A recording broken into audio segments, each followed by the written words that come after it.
স্থানীয় সরকার প্রকৌশল অধিদপ্তরের এলজিইডি প্রধান প্রকৌশলী আব্দুর রশিদ মিয়া এখন পরিচিত দুর্নীতির মিয়া ভাই নামে। বঙ্গবন্ধু প্রকৌশলী পরিষদের নেতা থেকে সরাসরি চাকরি জীবনে এসে গড়ে তুলেছেন বিপুল সম্পদ। অভিযোগ রয়েছে ৩০০ কোটিরও বেশি টাকার অবৈধ সম্পদের মালিক হয়েছেন তিনি। রাজধানী ও জেলা শহরে একাধিক ফ্ল্যাট, প্রাসাদের মতো বাড়ি, জমি, বাগান, বিদেশি ব্যাংক হিসাব সবই তার সম্পদ সাম্রাজ্যের অংশ। অথচ সরকারি বেতনে এমন সম্পদ গড়া সম্ভব নয়।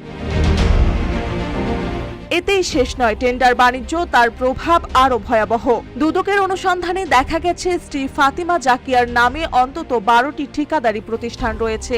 শুধু ২০২১-২২ অর্থ বছরেই এই প্রতিষ্ঠানগুলো পেয়েছে প্রায় ১,২০০ কোটি টাকার কাজ।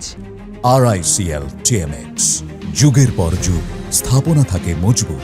অভিযোগ রয়েছে টেন্ডারের আগে থেকে ঠিক হয়ে যেত কারা কাজ পাবে। প্রতিযোগিতা ছিল নিছক আনুষ্ঠানিকতা।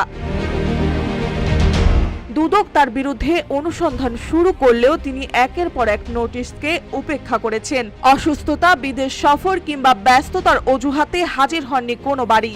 অথচ জ্যেষ্ঠতার নিয়ম ভেঙে তাকে বসানো হয়েছে এলজিইডির প্রধান প্রকৌশলীর পদে।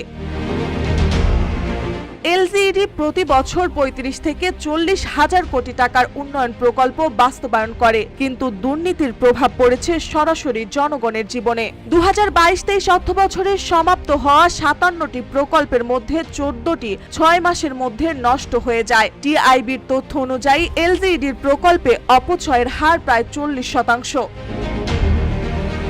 অভিযোগের পাহাড় সত্ত্বেও বহাল তবিয়তে দায়িত্ব পালন করছেন রশিদ মিয়া। প্রশ্ন থেকেই যায়, কার ছত্রছায়ায় চলছে এই দুর্নীতির সাম্রাজ্য? মার্জিয়া মৌ, রূপালী বাংলাদেশ।